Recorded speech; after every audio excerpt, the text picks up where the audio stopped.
Easy বিজ্ঞান বই থেকে তোমাদেরকে স্বাগত জানাচ্ছি। এই পর্বে আমরা নবম দশম শ্রেণীর অষ্টম অধ্যায়ের অনুশীলনী নমুনা প্রশ্নের একটি সৃজনশীল নিয়ে আলোচনা করব।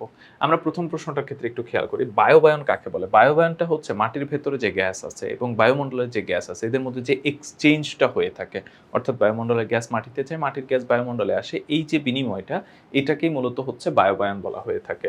তারপরে হরাইজন কিভাবে তৈরি হয়? হরাইজন মানে হচ্ছে মাটির মাটির স্তরগুলা কিভাবে তৈরি হয়ে থাকে। মাটির প্রতিটা স্তরকে এক একটি হরাইজন বলে। মাটিকে মূলত 4টি হরাইজনে ভাগ করা হয়, এ বি সি ডি। প্রতিটি স্তর ভিন্ন ভিন্ন পদার্থ দিয়ে গঠিত। হরাইজন এ সবার উপরের স্তর, যা হিউমাস সহ অন্যান্য জৈব পদার্থ দিয়ে গঠিত। হরাইজন বি খনিজ পদার্থ দিয়ে গঠিত। হরাইজন সি নরম শিলা দিয়ে গঠিত এবং চতুর্থ স্তর হরাইজন ডি, যা মূল শিলা দিয়ে গঠিত। অর্থাৎ সিতে নরম শিলা আর ডিতে হচ্ছে মূল শিলা থেকে থাকে। আর এ হচ্ছে কি থাকে, এতে জৈব পদার্থ থাকে, তারপরে হিউমাস থাকে, আর হরাইজন বিতে হচ্ছে খনিজ পদার্থ থাকে। এই প্রত্যেকটা ধাপের ক্ষেত্রে বা প্রত্যেকটা হরাইজনের একটু বৈশিষ্ট্যগুলো একটু আলাদা করে মনে রাখলেই হয়ে যাবে।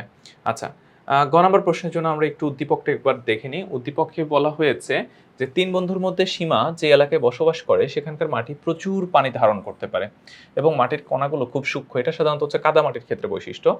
বকুলের এলাকার মাটি শিলা ও খনিজ পদার্থ মিশ্রিত এবং এই মাটির কণাগুলো আকারে বড়, পানি খুব তাড়াতাড়ি সরে যায়। অপরদিকে শাহিনের এলাকার মাটির অনেক কণাগুলো আকারে ছোট এবং জৈব খনিজ পদার্থ সমৃদ্ধ। তাহলে ৩টা আমরা দেখলাম। একটা হচ্ছে মাটির কণাগুলো খুবই সূক্ষ্ম থাকে, পানি ধরে রাখতে পারে, আর একটা হচ্ছে পানি খুব তাড়াতাড়ি সরে যায়। অন্যটির ক্ষেত্রে হচ্ছে ছোট ও জৈব খনিজ পদার্থ সমৃদ্ধ। তো প্রশ্ন হচ্ছে, ঘর সাজানোর তৈজসপত্র তৈরিতে কার এলাকার মাটি উপযোগী? এই ক্ষেত্রে আমরা সাধারণত কাদামাটি ব্যবহার করে থাকি। কাদামাটি হচ্ছে যে কার এলাকার ক্ষেত্রে আমরা দেখলাম যে হচ্ছে সীমার এলাকার মাটি হচ্ছে কাদামাটি। সুতরাং সীমার এলাকার মাটি হচ্ছে এই ক্ষেত্রে বেশি উপযোগী হয়ে থাকবে।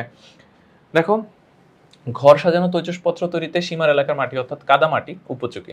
কাদামাটির প্রধান বৈশিষ্ট্য হলো এরা প্রচুর পানি ধারণ করতে সক্ষম, এরা অনেকটা আঠালো ধরনের হয় এবং মাটির কণাগুলো খুব সূক্ষ্ম হয়। কাদামাটি ঘর সাজানো তৈজসপত্র তৈরিতে ব্যবহৃত হয় কারণ কাদামাটি সহজে আকার দেওয়া যায় এবং শুকালে শক্ত হয়ে যায়। শুকানোর পর কাদামাটির তৈরি জিনিস সহজে রং করা যায় এবং নান্দনিক নকশা আঁকা সম্ভব বা ঘরের সৌন্দর্য বৃদ্ধি করে। এছাড়া কাদামাটির প্রাকৃতিক ও পরিবেশ বান্ধব হওয়ায় এটি ব্যবহার করলে পরিবেশের কোনো ক্ষতি হয় না।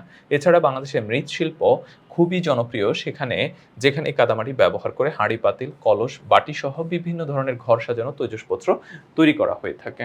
এরপরে সর্বশেষ প্রশ্নটা, বকুল ও শাহিনের এলাকার মধ্যে কোনটিতে বেশি ফসল ফলবে বলে যুক্তি সহ বিশ্লেষণ করো। খেয়াল করো, যেটাতে পানি ধারণ করে রাখতে পারে না সেটাতে নিশ্চয়ই ফসল ফলবে না। দেখো, বকুল ও শাহিন এলাকার মাটি হলো যথাক্রমে বালি ও পলি মাটি। মানে বকুলের এলাকায় কি হয়েছে আমরা দেখলাম যে পানি ধারণ করে রাখতে পারে না, আর অন্যটার ক্ষেত্রে হচ্ছে জৈব পদার্থ থাকে, তাহলে সেটা হচ্ছে পলি মাটি।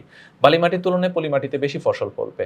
বালু মাটির প্রধান বৈশিষ্ট্য হলো এদের পানি ধারণ ক্ষমতা খুবই কম, এতে বিদ্যমান মাটির কণার আকার সবচেয়ে বড়, যার ফলে কণাগুলোর মাঝে ফাঁকা জায়গা অনেক বেশি থাকে, তাই অনেক বেশি বায়ুবায়ন হয়। বালু মাটি দানাযুক্ত এবং বালু মাটিতে খুব ছোট ছোট শিলার খনিজ পদার্থ থাকে। বালু মাটিতে হিউমাস থাকলে এটি চাষাবাদের জন্য সহজসাধ্য, কিন্তু যেহেতু এই মাটির পানি ধারণ ক্ষমতা কম, তাই পানি দিলে তা দ্রুত নিষ্কাশিত হয়ে যায় এবং গ্রীষ্মকাল বিশেষ করে উদ্ভিদে পানির স্বল্পতা দেখা যায়। তাই যে সকল ফসলাদি অনেক বেশি পানি লাগে সেগুলো বালু মাটিতে ভালো হয় না। তবে যখন প্রচুর পরিমাণে বৃষ্টিপাত হয়, যার কারণে জমিতে জলাবদ্ধতার সৃষ্টি হয়, সেই সকল ক্ষেত্রে বালু মাটি চাষাবাদের জন্য উপযোগী হয়ে উঠতে পারে। এখন অন্যদিকে পলি মাটির পানি ধারণ ক্ষমতা বা ধারণ ক্ষমতা বালু মাটির চেয়ে বেশি। পলি মাটিতে উপস্থিত পানির জন্য এটি হাতের সাথে লেগে থাকবে, যা বালু মাটির বেলায় ঘটে না। পলি মাটি খুবই উর্বর হয় এবং মাটির কণাগুলো বালু মাটির কণার তুলনায় আকারেও ছোট হয়। পলি মাটির কণাগুলো ছোট হওয়ায় এরা পানিতে ভাসমান আকারে থাকে এবং এক পর্যায়ে পানির নিচে থাকা জমিতে পলির আকারে জমা পড়ে। পলি মাটিতে জৈব পদার্থ ও খনিজ পদার্থ থাকে। বালু মাটির মতো পলি মাটির কণাগুলো দানাদার হয় এবং এতে উদ্ভিদের জন্য প্রয়োজনীয় পুষ্টিকর উপাদান বেশি থাকে। উপরোক্ত আলোচনা হতে দেখা যায় বালু মাটির তুলনায় পলি মাটিতে ফসল উৎপাদন বেশি ও সহজতর হবে। মানে বিষয়টা খুব সিম্পলি বুঝতেই পারতেছে। বালু মাটির ক্ষেত্রে সমস্যা কি? সে পানি ধারণ করতে পারে না।